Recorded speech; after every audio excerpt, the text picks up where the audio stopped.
Hello, everyone, and welcome back to another episode of the Release to Rise podcast with Kate Patra. I'm super excited to have you here. This week is going to be life changing. It is something that significantly impacted my life for the better once I learned everything about this. So, what are we talking about this week? Last week, we talked about self love, and self love is our ability to prioritize ourselves, to put ourselves first.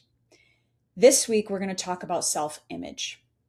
Now, I'm going to explain things the way I see them, the way I've experienced them, the way that they occurred in my own life, my own words. And if you're drawn to this podcast, there's a reason for it. There's something that I'm going to say. There's something that I'm going to explain that either you or someone you know would benefit from hearing from. So just keep an open mind, keep your ears and eyes open. Eyes if you're watching it, ears if you're listening to it, and just know that you don't have to struggle for as long as I did. And it doesn't have to take you as long as it took me to get to where I am today. Self-image is something I am always working on. I feel like it's one of those things in life where most of us on this earth are trying to master self-image, and it can present itself in a lot of fun, different opportunities for learning lessons. This concept that I'm going to talk to you about is the source truth. It's a source truth on what self-image is and how we can really shift it. What we can actually do to improve it, what we can actually do to increase it so that then your entire world changes. And I can say that truly because when I figured out and I finally understood this concept and understood what I was doing wrong, which I will explain all of that to you guys. Once I finally understood all of this and really worked on my self-image in the way that was in alignment with my body, my mind, and what source wanted me to do, that's when I started to see true sustainable change. After years of just blindly doing what was recommended out there, and this journal said to do this, and this person online said to try this, and so much noise, but not every tool is meant for all of us. And a lot of the self-help tools out there actually set us up for failure. And I hesitate to say that because I don't want to come across as negative, but I don't want people to try it, get frustrated like I did, and think, well, I'm a lost cause. This is just how my life is supposed to be. And that's where I was until I found this work a few years ago. Now, when I found this work, I intuitively looked into what percentage my self-image was at on a scale of 0 to 100, 100 being the best it could be for me in this lifetime. I was at a 2%. I was at a 2%. That is hella low. Before I recorded this, I was like, okay, let's see where I am today. I'm at a 66%. So in 2 years, I went from 2% to 66. Now, I am always a work in progress. Self-image is something I work on every single day. And it was something I worked on long before the 2 years when I got into this specific work, the source truth, the source aligned work, the energy stuff that went along with it. And that's when I found real gains. Because up until then, I was just going through the motions. I was just thinking that this was going to help. And when it didn't, I would get defeated and give up on myself and think, oh, this is just the way I'm going to be. And how awful is that to go through life? There's plenty of time for us to work on our self-image in an effective, efficient way that is sustainable. Let me remind you, self-image is how we perceive ourselves and how we believe others perceive us. Listen to that clarification carefully. It's how we perceive ourselves and also how we believe other people are perceiving us. It's not necessarily accurately how other people are perceiving us, but how we believe other people are perceiving us. It is all an internal job, every single part of it. Even the fact that our belief of how someone from the outside perceives us. It doesn't matter how they actually perceive us.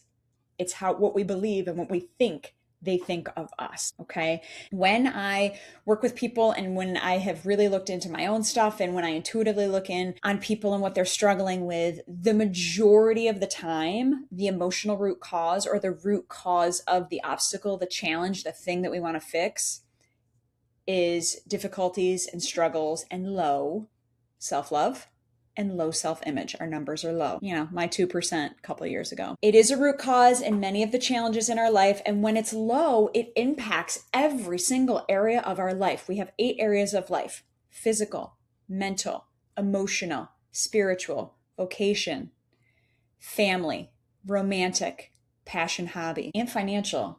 Did I just add one? I think I might have just added one. I don't know. I go through 8 or 9 when I work with people and when I work on myself. So maybe I just added one. But either way, those are the areas of life. And when we have a low self image, those areas of life are negatively impacted by that. Why? Couple reasons. We are constantly in a world, in a situation where how we treat ourselves is being reflected back to us. Remember, the outside world is a mirror. And so if our self-image is low and we are constantly criticizing ourselves, we are constantly berating ourselves and beating ourselves up for not being good enough or not doing enough or not looking a certain way or saying something that we didn't think we should have said, whatever it might be. When we are constantly barraging ourselves with negative, critical, judgmental thoughts from our own self, that is going to be mirrored back to us by the people in our lives, places, circumstances, situations, and events. So when I tell you working on this is life-changing, I really, really mean it. Because when you increase and improve your self-image, it's going to help you improve other areas of life by default because of the reflections and the mirroring that happens. The reflections happen either way. So let's have people reflect back to us positive things as opposed to negative things.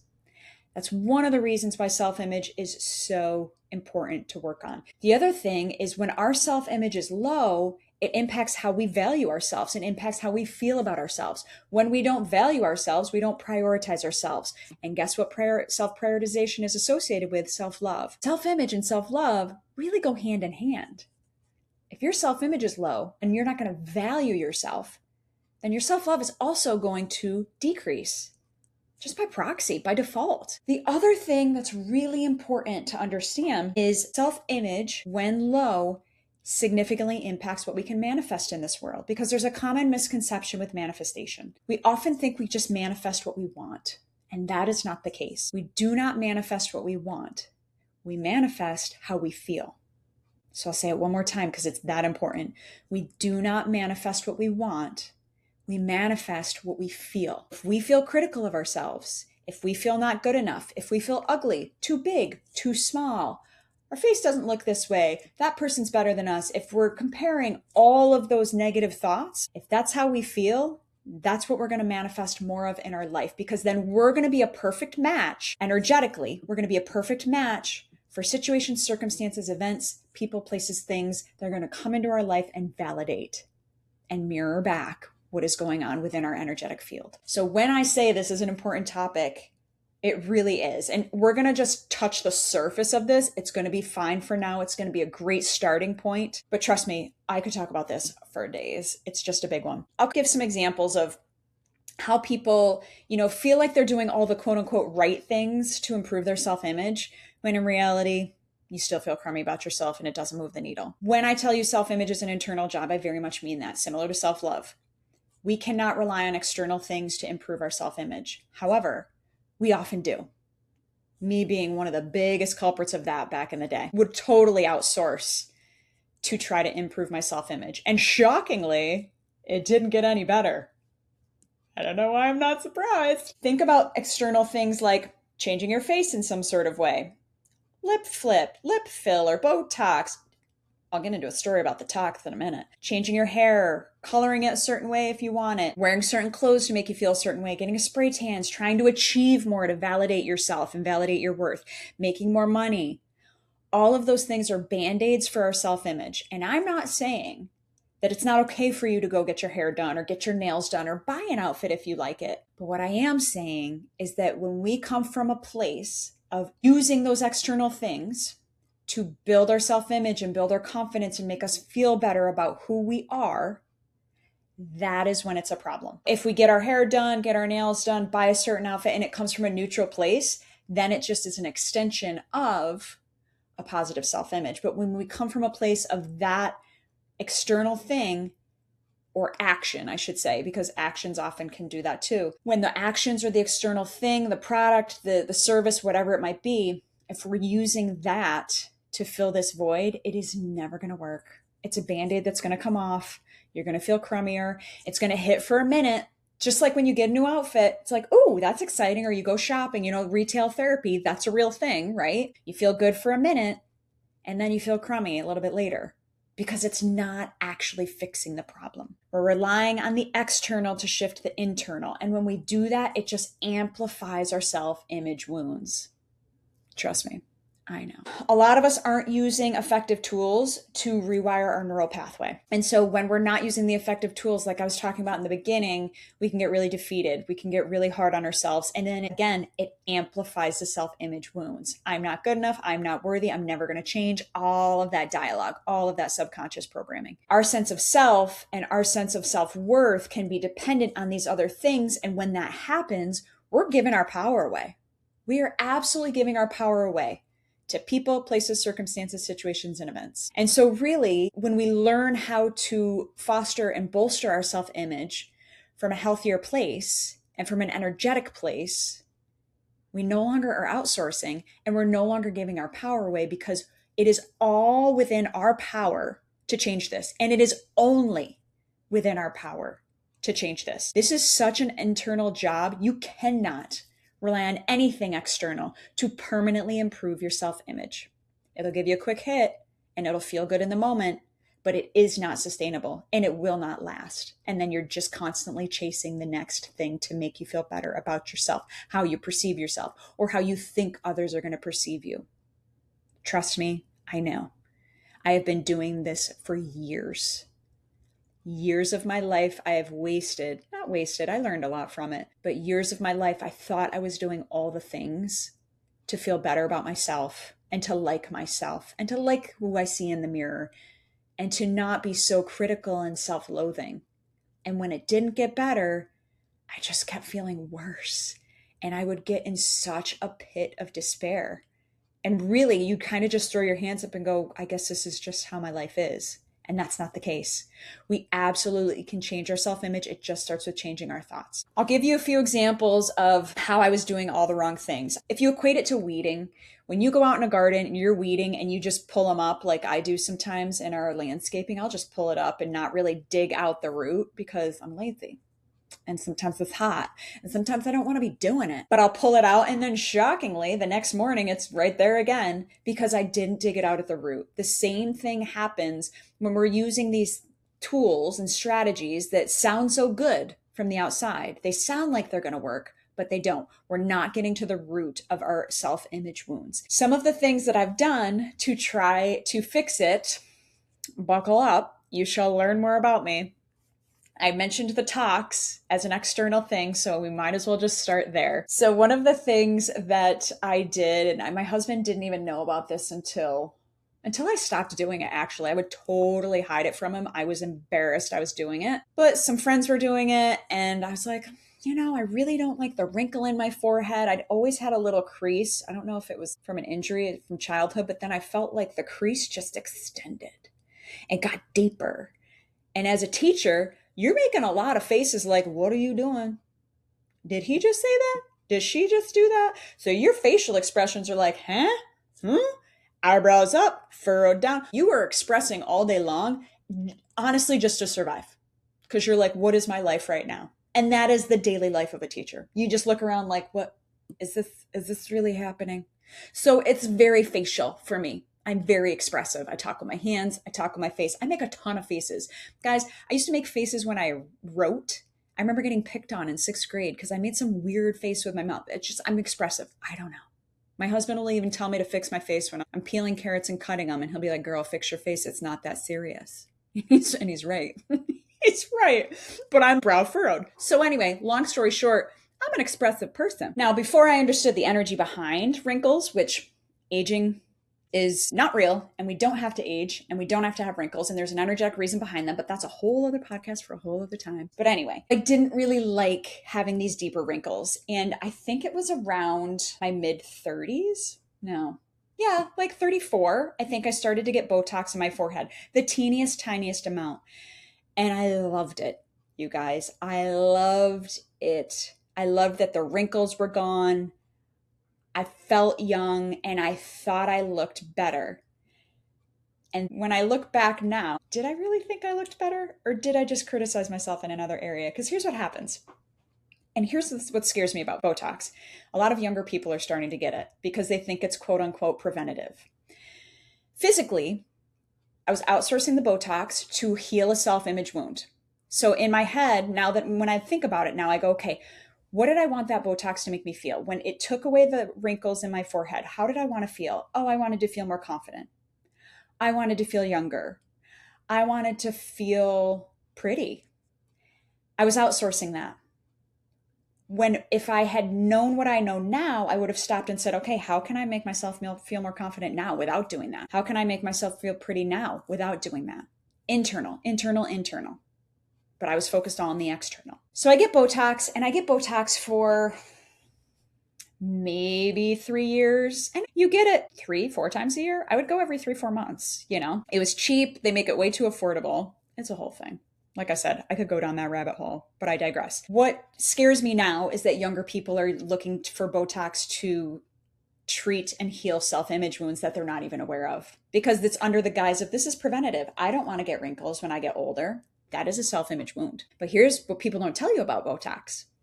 It atrophies your muscles. So after 3, 4 years of using it, when I had my other health stuff come up, when I started working with an integrative doctor and they were like, oh, we got to clean some stuff up. Your body's not detoxing. And I'm like, thinking to myself, well, hell, I'm putting botulin in my forehead. So that doesn't feel like it's in alignment.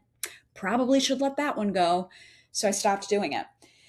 And when I stopped doing it, the wrinkles, not only did they come back, but they were severely deep because my muscles had atrophied. So not only did I have physical consequences of that action I was taking to heal that self-image wound, but then because I was outsourcing to feel confident and pretty and young, I was getting reflections in other areas of life. Because here's the thing. We cannot heal something from the same frequency that it was created in. I was trying to heal my lack of confidence, my not feeling pretty, these self-image wounds. I was trying to heal it from the same frequency that the problem was created in. Now I'm going to give you some tools that will help you heal it from a different frequency, a higher frequency, and that's when true significant change happens. But the reason change wasn't happening, the reason it wasn't working is, one, I was outsourcing it, and two, I was trying to heal it from the same frequency I was in that created it in the first place. So instead of me feeling better, I was physically addressing something, but then I started to have reflections of lack of confidence in relationships, lack of confidence in my job, which I had never had before. As a special education teacher, I was like, I rock this job. And then all of a sudden I felt like I didn't. Then all of a sudden I felt like people were criticizing me in my job. Then all of a sudden I felt super critical about other parts like my body and things like that. So here's the thing. We think it's resolving the self-image wound. It's not. It's just shifting it to another area of life. So that was one of the ways that I was really trying to fix that self-image wound. And the thing too is it very much transferred into other parts of my body. I've always struggled with body dysmorphia. I would say probably from about my late teens through my late 20s. I had real significant trouble with body dysmorphia. It's something I still battle today. It's something that I'm always working on. And eating disorder. I really, really was in a place of self-loathing. I wasn't seeing my body accurately. Everything looked big to me. I mean, it just, when you look back at it now, I think, why the hell did I think that way? How could I have thought that way?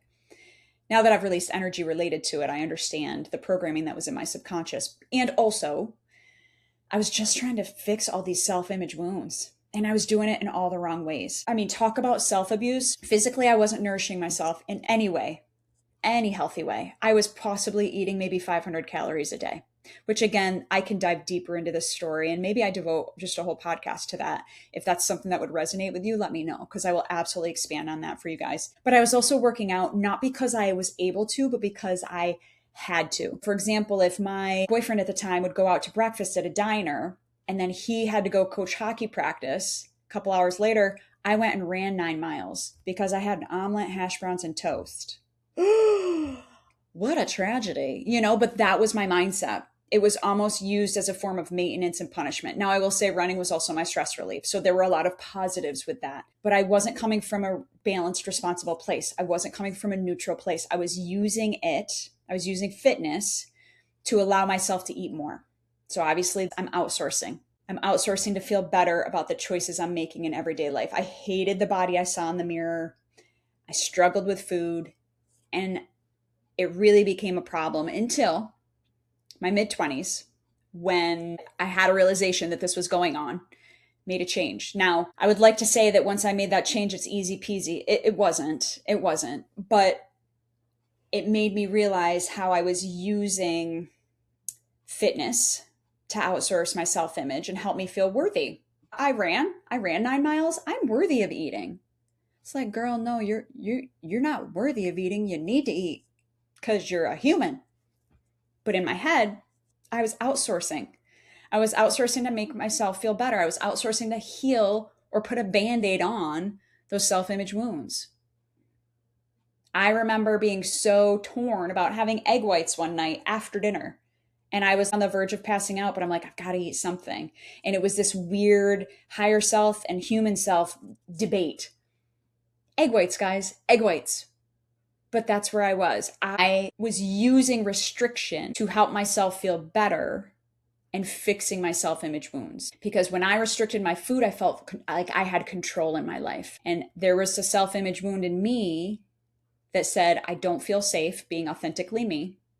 I'm not going to be unconditionally loved for who I am. So let me control the shit out of everything around me so that I am perfect, so that nothing bad happens to me.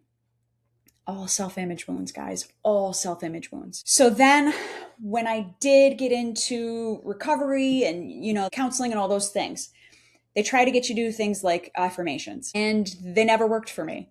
You got to do mirror work every morning, Kate. Every morning you're going to do mirror work. Okay. So I would look in the mirror. You are worthy.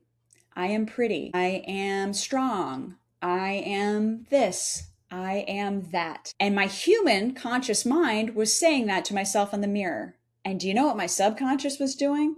It was playing all the programmed negative beliefs in the background. And it was basically, it's almost like you shoot a boomerang or whatever out, like, I am pretty, boomerang out.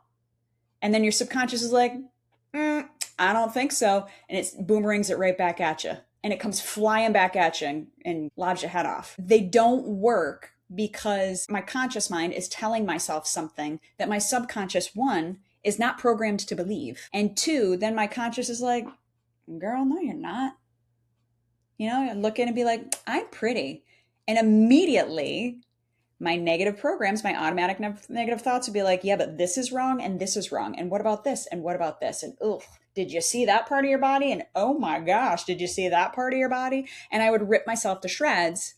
And boom, the affirmation not only didn't help, it made me feel worse. And then I would get discouraged and think, something's wrong with me. I will never heal. This is how I'm always going to be. And that's what gets me so frustrated when people are like, just use affirmations. There's a whole scientific thing going on in your brain that can make affirmations impossible to actually work. I talked to you guys a lot about the subconscious. And with affirmations, what happens is with our subconscious programming, remember, our subconscious is 95% of our thoughts. Our conscious mind is 5% of our thoughts. We have a lot of negative programs and limiting beliefs that I help people release during belief code sessions.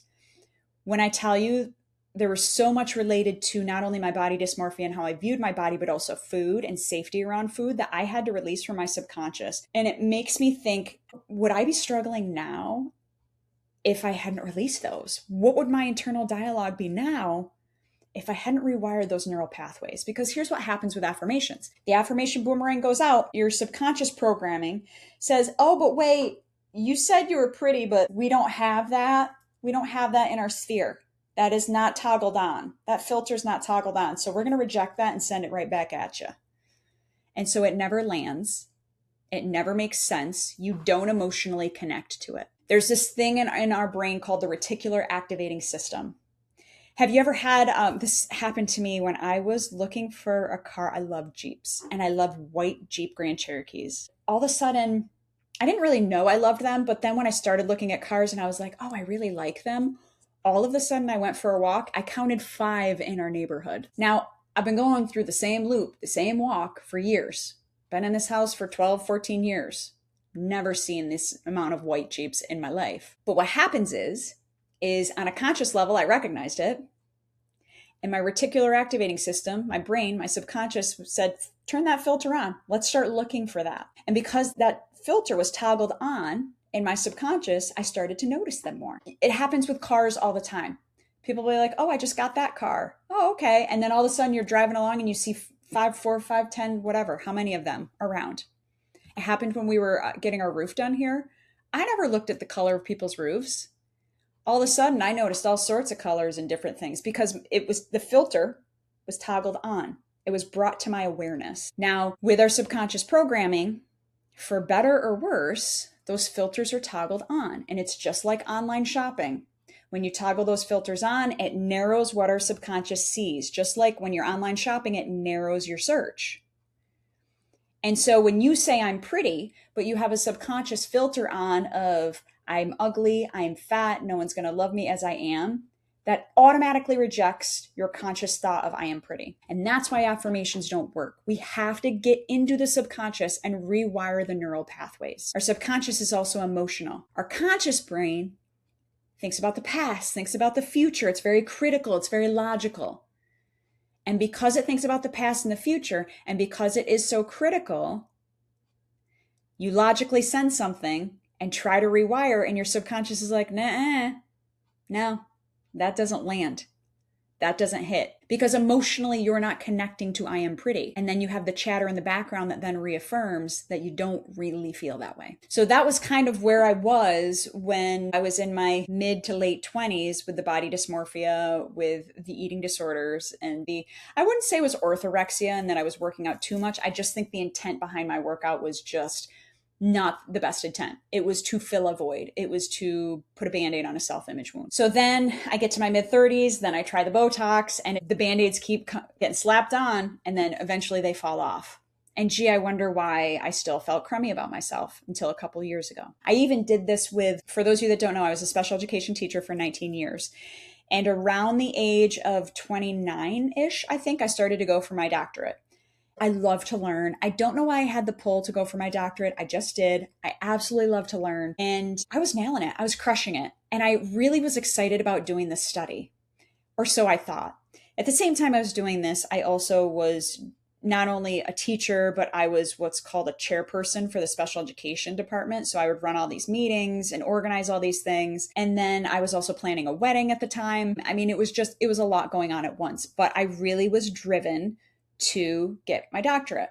I loved it. I loved special education. I didn't know what I wanted to do with it. But side note, for those of you who don't know, when you are in education, the only way to really increase your salary, because they give you these measly 3% raises every year, which barely covers the cost of living. The only way for you to really start to make money, which is a crime, by the way, because we go to school for 6 years.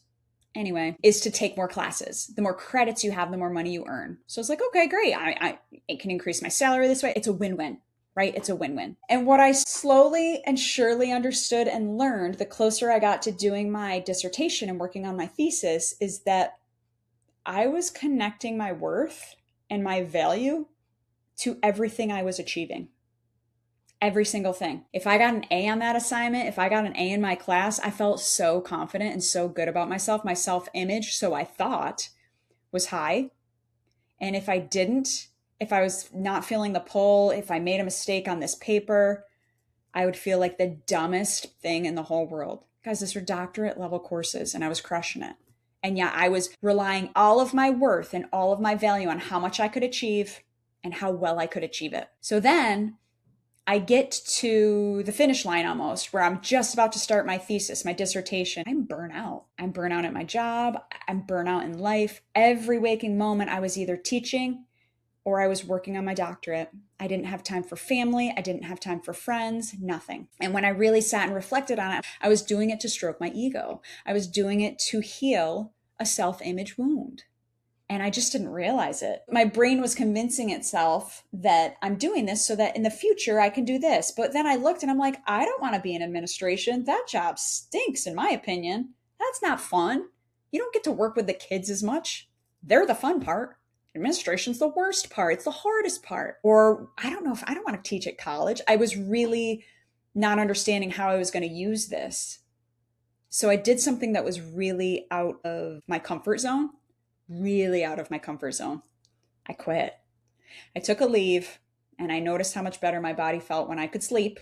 Shocker. And I was like, I don't know why I'm doing this. If I'm only doing this for ego purposes and I'm not doing it so that I can expand and help the special education population, if I'm only doing this so that I can call myself a doctor and I can have that label, that is not the right reason. It is not the right reason, because that is trying to heal my self-image wounds, trying to gain confidence, feel worthy, feel valued, feel important, all those self-image wounds from an outside source. And that was never going to happen. So then what did I do? Instead of taking time, I pivoted to become a health and fitness coach, because I loved helping people feel better about their bodies, especially because of my history with NOT. And in the workouts that I found a real balance in myself, in my body, in my mind, with food and with fitness. And I was like, if this can help me, I want to pay it forward. So I became a health and fitness coach in this specific MLM. And then again, doing it to help people, and also it was throwing band-aids on my self-image wounds. Because what I realized is that I was very much in a comparison game when I was a health and fitness coach. I wasn't good at building a team. And with an MLM, in order to succeed and thrive, you need to build a team. But I didn't really care about that. I just wanted to help people. I wasn't good at sales. I'm not salesy. I don't like selling to people. I just like helping people. And so I wasn't building a team fast enough. And I was beating myself up over not having a team that I could then call my own and manage, and they could help other people. And I had all this needy energy of like, I need to sign these 3 people up this month, and I need to have someone be a coach, and I need to reach emerald and diamond and blah, blah, blah, blah, blah. I need. And that needy energy, there's nothing like needy energy to push that stuff away. Needy energy in any area of life will push away whatever you are needing. But again, I was outsourcing my self-image and trying to feel better about myself by doing more, helping more people, succeeding in a certain way, bringing in a certain amount of money, completing this workout, eating this healthy way, you name it, it was happening. Just constantly. And the comparison game was super high. So I went from my doctorate to another thing that was doing the same exact thing as my doctorate. It was just in a different area. I was using it to fill and cover and put a Band-Aid on that same self-image wound. I did this for years, guys, for years. And you don't know until you know. What I finally understood, and what really finally shifted things for me, are a few things. One, everything about you, even the stuff that you think is bad, is actually here to help you. There's a universal law that states everything is equally good as it is bad. So the attributes that I was thinking were bad about myself, they're actually perfect. They're here to teach me something, and they're here to help me get to what I need to get to, achieve what I need to achieve. The other thing that really changed the way I use the word perfect is this. We are already all born perfect. We are born perfect. It's just that our perception gets us out of alignment. Source, and I say source, but it could be God, the universe, higher self, whatever you want to call it. I just say source, so it's a global term, but just know that's what I mean. Source creates us in a very perfect way. Our soul will sign a contract with source. We have a soul contract to achieve things on this earth, do things on this earth, accomplish whatever we need to accomplish. We sign that soul contract. Our soul comes to earth, and source makes sure that we are absolutely designed perfectly to achieve those things, to do those things, to learn and master those lessons. Everything from our hair to our pinky toe is perfect. Every scar you have, every mole, every fingernail that you grow, everything is designed perfectly. And I know some people will joke and be like, oh, God must love you more than he loves me. I used to say that to my husband all the time as a joke. But if you really think about it, it's so not true. There are 8 billion people in this world, and God has all created us perfectly to achieve what our soul has signed up to do in this lifetime. We are absolutely 100% perfect. And it almost is insane to criticize ourselves and think we're not. It's almost insulting to God, to source. We all were designed perfectly. We all were created in perfection. So that was one of the things that really opened my eyes and made me think. Because I don't typically like the word perfect. I used to shy away from it, especially because I'm a perfectionist. But there's another thing that helped me change my relationship with perfection. Everything is created perfectly for our souls to achieve what we need to achieve. And so then what I started to do were two things that really moved that needle from 2% self-image to 66% and growing. The first thing I started to do is really understand the attributes that I think about myself, the attributes that I beat myself up for, the attributes that I feel are holding me back in life. I really started to hone in on those. I really started to think, okay, what do I feel about myself that I think is the worst? Or that I'm so frustrated with, or that I wish if it wasn't that way, I would be more successful, I would be happier, I would be this, that, and the other thing. And I started to notice different attributes. And then I thought, well, damn, these are actually really good. For example, I have a really, really compulsive brain. It's so compulsive. I am so routine. It's not even funny. And that's probably why I thrived as a teacher, because nothing's more compulsive and routine than the education system. That's a whole other problem for a whole other day, but I digress. When I think about my compulsive brain, I think about how it served me so well as a special education teacher. Because when you are in the education system, your time is not your own. You have 5 million things going on, especially in special education. Special education, you can have 5 kids in a resource room and it looks great on paper, let me tell you. However, they have 5 different learning disabilities or different disabilities and diagnoses. They have 5 to 10 to 15 different goals that you have to work on, all individualized. That is why it's special education. And so for me, I had to be super detail oriented. I had to be hella organized and efficient at helping the kids not only work on their goals that I'm in charge of, but also succeed in the classroom. The way I did that so well is because my brain is a compulsive brain. It makes me committed. I follow through on everything. I am consistent as hell. And I am detail oriented. It is why I could do doctoral classes, teach 5 classes a day, run meetings, and organize all the special education meetings that have to happen with every single special education student, and plan a wedding at the same time. My brain was built for that. I've talked to you guys about my mornings and how I like to get my workout done in my morning. It sets myself up for the day. That's also a compulsive thing, but I use that to my advantage. I stick to my fitness. I'm coming from a healthier place with fitness. I don't work out because I have to. I work out because I get to. And so let's say, for example, that I can't fit in my walk in a morning. My compulsive brain will have a really hard time with that because that's my routine. That's my routine. And my brain's like, I should be walking right now. This is what I do to set myself up for the rest of my workday. I could beat myself up over that and be like, oh God, that's so frustrating. Why am I so uncomfortable in my head? Why is this a struggle? I could really, and did used to beat myself up over it. But now when that happens, I'm like, okay, it's a little uncomfortable, but thank God I have a compulsive brain because I pay attention to detail so well. I follow through on everything. Set me up with a schedule. I'm your girl. I stick to it. So whether that's a work schedule, running my own business, whether that's a fitness routine, whether that's food prepping on Sundays to make my life easier, I don't want to do it, but my compulsive brain's pushing me to do it. All of those things, my compulsive brain works to my benefit.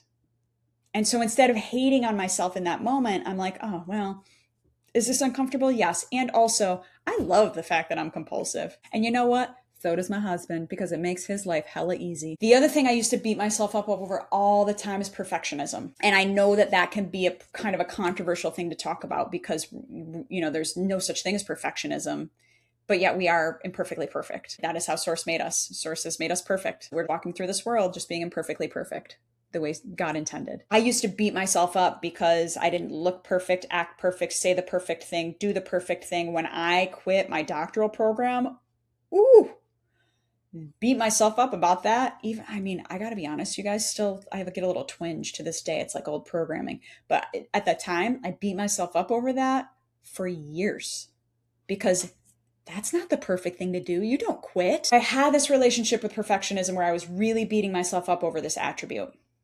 And that doesn't help my self-image. That just makes the wound deeper.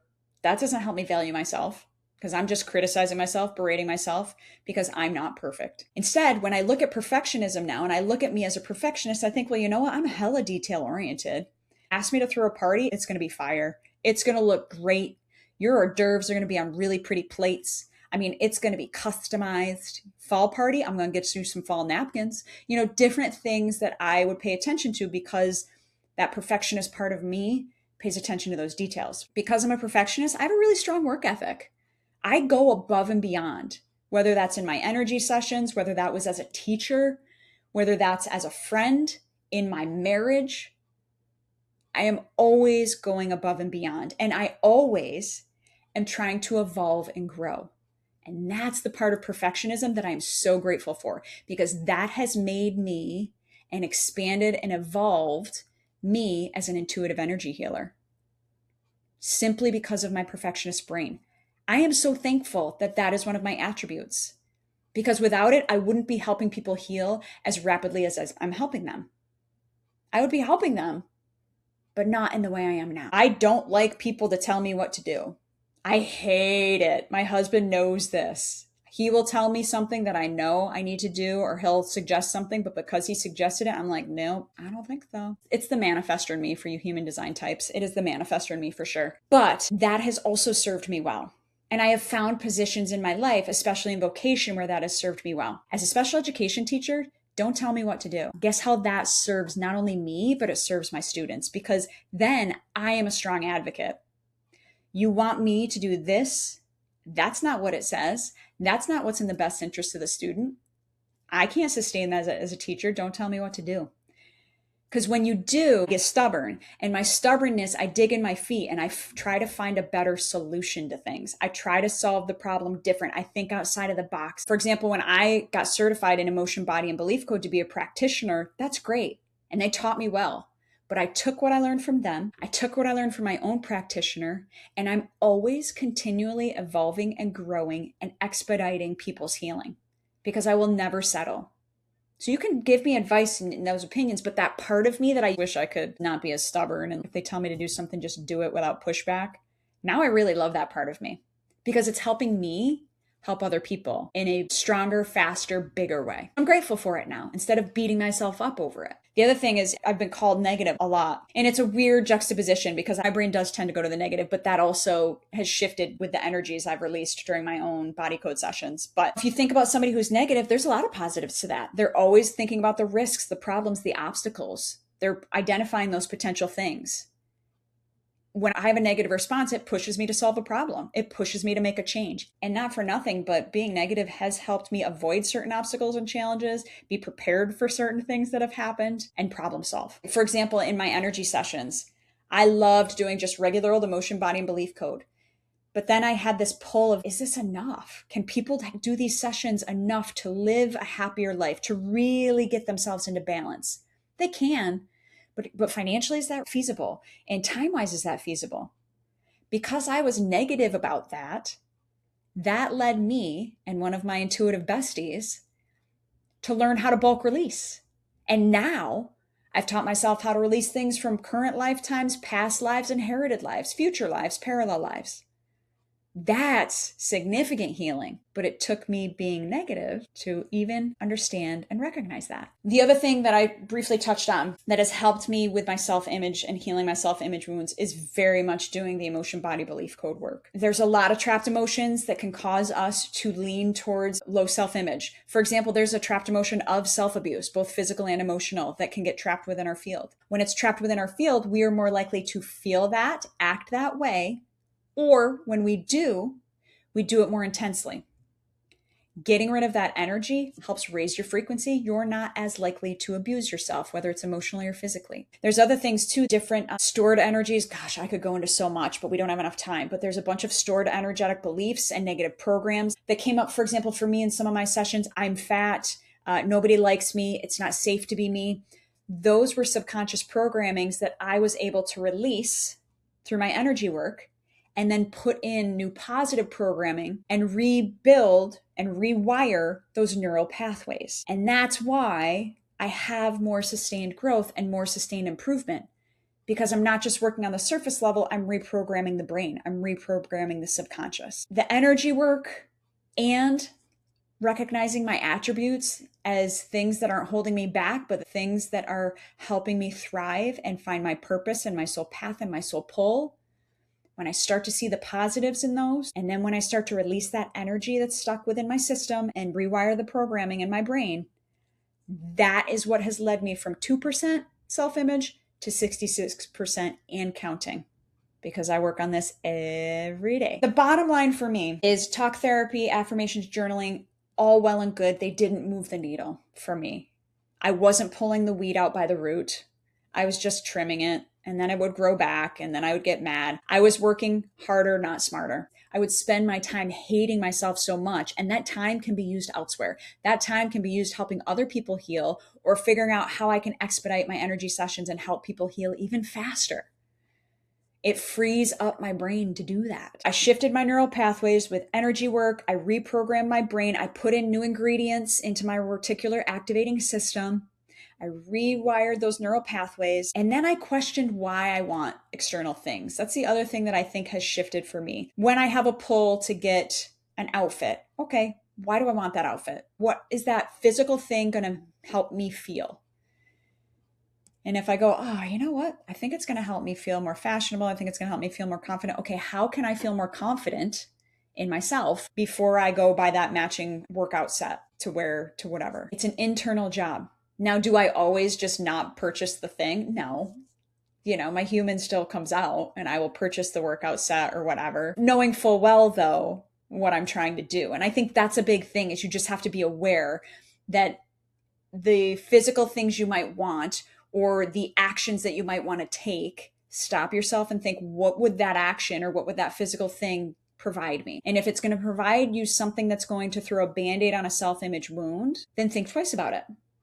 Maybe you wait until you get that.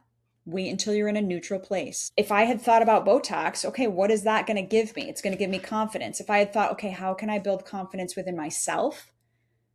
Then I wouldn't have felt the need. I wouldn't have been an energetic match to want to get Botox. I'm not now. And it's because I build my confidence from within. I don't even wear makeup.